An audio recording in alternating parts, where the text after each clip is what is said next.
আলাইকুম। আজকে রান্না করেছি শাপলা দিয়ে পাঙ্গাস মাছ। এখন দেখাবো প্রস্তুত প্রণালী। কোথাও যাবেন না, আমার সঙ্গে থাকুন। কড়াইতে তেল দিয়ে দেবো পেঁয়াজ বেরেস্তা করার জন্য।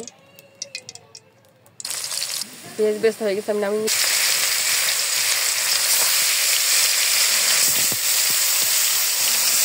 মাছগুলো আমি ভালো করে ভেজে নিব।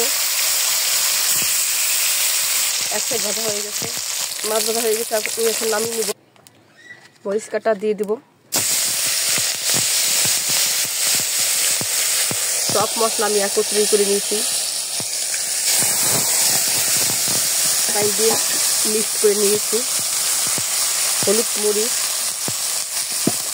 জিরা আর পেঁয়াজ বাটা, রসুন বাটা, স্বাদ মতো লবণ দিয়ে দিলাম।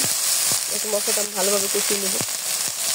যেহেতু মশলা আমি পানি দিয়ে মিক্স করে নিয়েছি, এর জন্য আমি পানি দেবো না মশলাটা কষানোর জন্য। মশলা আমার কষানো হয়ে গেছে, পানি দিয়ে আমি মাছটা আবার কষিয়ে নেব। মাছগুলো আমি দিয়ে দিয়েছি, এখন নেড়েতে ঢাকা দিয়ে দিচ্ছি। মাছ আমার কষানো হয়ে গেছে, উঠিয়ে নিয়েছি।